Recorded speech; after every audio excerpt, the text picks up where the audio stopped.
નમસ્કાર મિત્રો, અમારી પ્રેરણાપદ ચેનલમાં આપનું હાર્દિક સ્વાગત છે. જય માતાજી. દેવી ભક્તો, આપ સૌનું હાર્દિક સ્વાગત છે.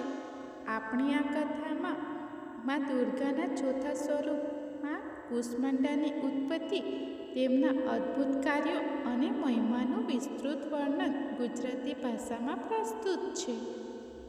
માં કુષ્માંડાને તેમના ભક્તો માટે શક્તિ, ઉર્જા અને સૃજનના દેવી માનવામાં આવે છે. તેમના આશીર્વાદથી જીવનમાં સકારાત્મકતા, પ્રકાશ અને ઉન્નતિનો સંચાર થાય છે. તો આવો માના આ દિવ્ય અને અદ્વિતીય સ્વરૂપની ગાથાને વિસ્તારપૂર્વક જાણીએ. માં કુષ્માંડાની ઉત્પત્તિ. સૃષ્ટિના આદ્યશક્તિ માં કુષ્માંડાની ઉત્પત્તિની કથા પ્રાચીન કાળ સાથે જોડાયેલી છે. એ સમયે સૃષ્ટિનો આરંભ થયો ન હતો અને ચારે તરફ ફક્ત અંધકાર અને શૂન્યતા છવાયેલી હતી. ન કોઈ જીવન હતું, ન કોઈ પ્રકાશ, અને બ્રહ્માંડમાં ગાઢ શાંતિ વ્યાપેલી હતી. આ જ સમયે દેવીમાં પોતાના દિવ્ય અને અલૌકિક સ્વરૂપમાં પ્રગટ થયા. તેમણે પોતાના મંદ હાસ્યના માધ્યમથી બ્રહ્માંડની રચના કરી અને તેમાં અસીમ ઉર્જાનો સંચાર કર્યો. કુષ્માંડા શબ્દનો અર્થ કુનો અર્થ છે થોડું, ઉષ્માનો અર્થ છે ઉર્જા, અંડનો અર્થ છે બ્રહ્માંડીય અંડુ, અર્થાત તે દેવી જેમણે પોતાના હાસ્યની થોડીક ઉર્જાથી બ્રહ્માંડને સર્જિત કર્યું, તેમને જ કુષ્માંડા કહેવામાં આવે છે.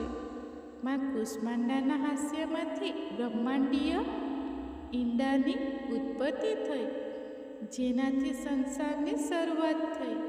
તેમના આ અદ્ભુત અને સૌમ્ય તેજસ્વી રૂપના કારણે જ તેમને સૃષ્ટિની અધિષ્ઠાત્રી દેવી કહેવામાં આવે છે. તેમની કૃપા અને પ્રકાશથી અંધકાર મટ્યો, બ્રહ્માંડનું નિર્માણ થયું અને જીવનની સ્થાપના થઈ. ચાર તત્વોનું સંતુલન. જ્યારે માં કુષ્માંડાએ બ્રહ્માંડીય ઈંડાની ઉત્પત્તિ કરી, ત્યારે તેમણે તેના ચારેય દિશાઓમાં ઉર્જાનો સંચાર કર્યો.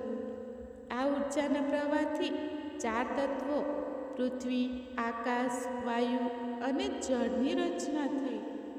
આ જ તત્વોના સંતુલનને સમગ્ર બ્રહ્માંડ, જીવજંતુ, વૃક્ષો અને અન્ય પ્રાણીઓની રચના સુનિશ્ચિત કરી.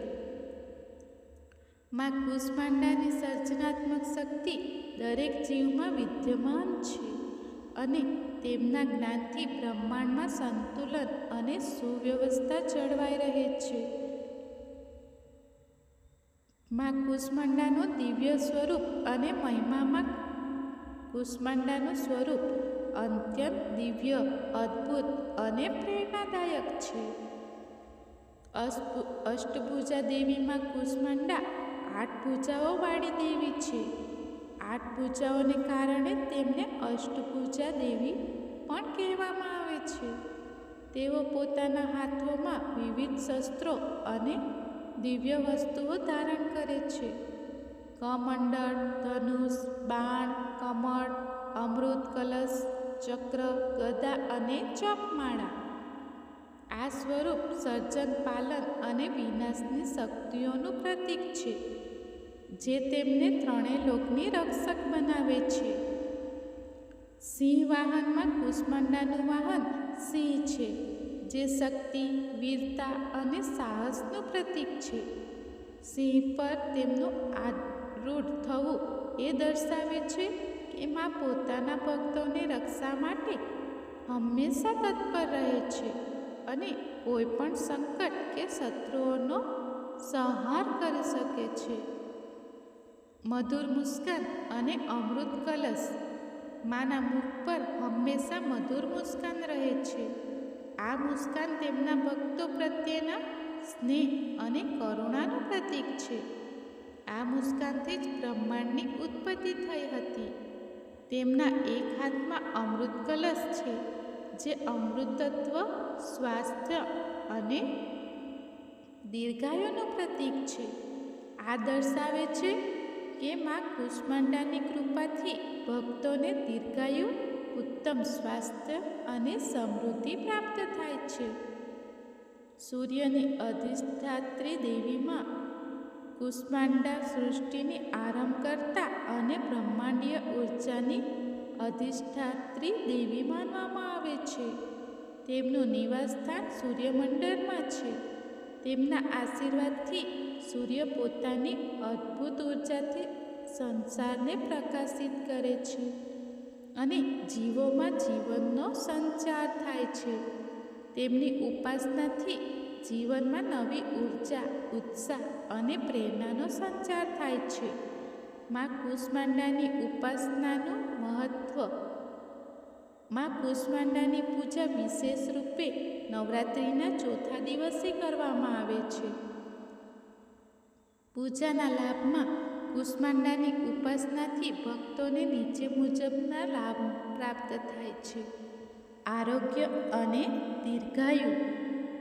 તેમની કૃપાથી ભક્તોને સારું સ્વાસ્થ્ય, દીર્ઘાયુ અને સમૃદ્ધિ પ્રાપ્ત થાય છે.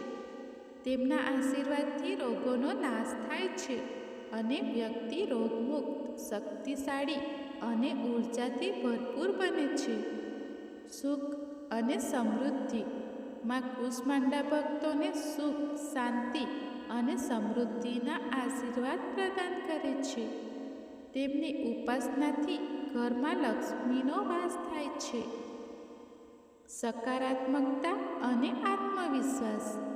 તેમની પૂજાથી મનમાં શાંતિ, સંતુલન અને સ્થિરતા આવે છે. જીવનમાં સકારાત્મકતા અને આત્મબળનો સંચાર થાય છે, જેથી ભક્ત મુશ્કેલીઓનો સામનો સાહસ અને આત્મવિશ્વાસ સાથે કરી શકે છે. પૂજાની વિધિ. પૂજા પહેલાં સ્નાન કરીને સ્વચ્છ વસ્ત્રો ધારણ કરવા. પૂજા સ્થળને સ્વચ્છ કરીને માની પ્રતિમા કે ચિત્ર સામે દીવો પ્રગટાવવો. સામગ્રી. લાલ ફૂલ. માને લાલ રંગ અતિ પ્રિય છે. ધૂપ, દીપક, ચંદન, ફળ અને નૈવેદ્ય અર્પિત કરવા.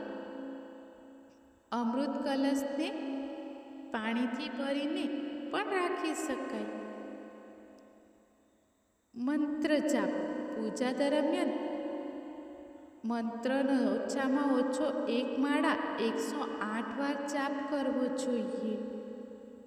ઓમ હ્રીમ ક્લીમ કુષ્માંડાય નમઃ. આ મંત્રના જાપથી માની કૃપા પ્રાપ્ત થાય છે અને જીવનમાં સકારાત્મક ઉર્જા, સાહસ અને માનસિક શાંતિનો સંચાર થાય છે. આરતી અને નૈવેદ્ય. પૂજાના અંતમાં માની આરતી કરવી અને તેમને નૈવેદ્ય અર્પણ કરવું. મા કુષ્માંડાની કથામાંથી મળતા મહત્વપૂર્ણ પાઠમાં કુષ્માંડાની આ દિવ્ય કથા આપણને જીવનના 3 મહત્વપૂર્ણ પાઠ શીખવે છે.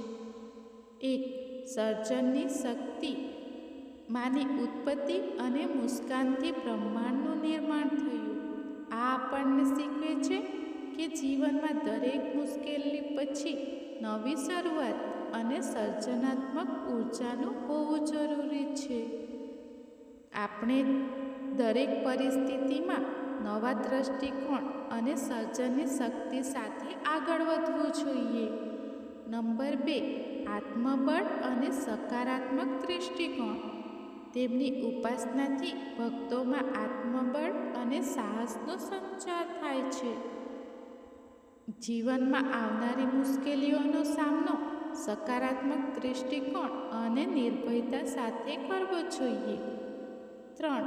ધૈર્ય અને સંતુલન. માનું સૌમ્ય રૂપ દર્શાવે છે કે જીવનમાં ધૈર્ય અને માનસિક સંતુલન જાળવવું અત્યંત આવશ્યક છે. કઠિન પરિસ્થિતિઓમાં શાંત અને સ્થિર રહેવું એ જ સાચો માર્ગ છે. માં કુષ્માંડાની આ દિવ્ય કથા આપણને સર્જન, ઉર્જા, સકારાત્મકતા અને આંતરિક શક્તિનો સંદેશ આપે છે. તેમની કૃપાથી જીવનમાં ઉન્નતિ, સુખ, સમૃદ્ધિ અને સ્થિરતાનું આગમન થાય છે. માની ઉપાસનાથી આપણા જીવનમાં નવી ઉર્જા, ઉત્સાહ અને પ્રકાશનો સંચાર થાય છે. જય માતાજી. દર્શક મિત્રો, તમને આ વિડીયો ગમ્યો હોય તો વિડીયોને લાઈક કરી, કમેન્ટ કરી અને ચેનલને સબસ્ક્રાઈબ જરૂર કરી દેજો. ધન્યવાદ મિત્રો.